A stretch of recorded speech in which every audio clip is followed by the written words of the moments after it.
वाटलं, माझ्यातल्या मी बाईला, व्यक्तीला काय वाटलं, बाई जाऊ द्या, व्यक्तीला काय वाटलं ते सगळं चित्रित करण्याचा प्रयत्न केलाय. आणि त्या अस्वस्थच्या डायरीचा म्हणजे महाराष्ट्रभरात जेवढे काही महत्वाचे पुरस्कार आहेत त्यात सांडू प्रतिष्ठानचा हा पुरस्कार अत्यंत महत्वाचा आणि लौकिक प्राप्त असलेला आहे. तो मला आज या डायरीसाठी मिळतो आहे, त्याबद्दल मी आपली सगळ्यांची ऋणी आहे.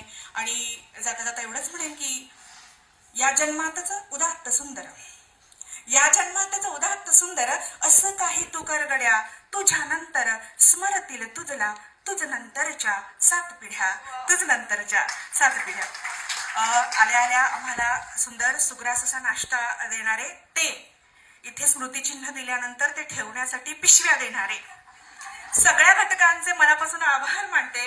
वामन निंबाळकरांच्या कवितेच्या फक्त 4 ओळी इथे ठेवते.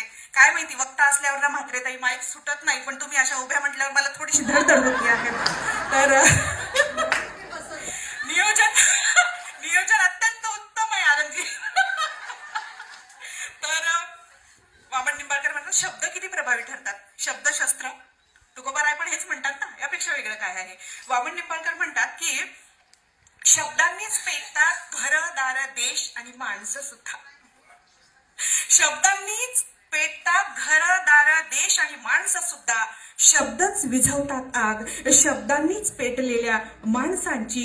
शब्द नसते तर, शब्द नसते तर पडल्या नसत्या डोळ्यातून आधीच्या ठिणग्या, आले नसते जवळ कुणी, गेले नसते दूर.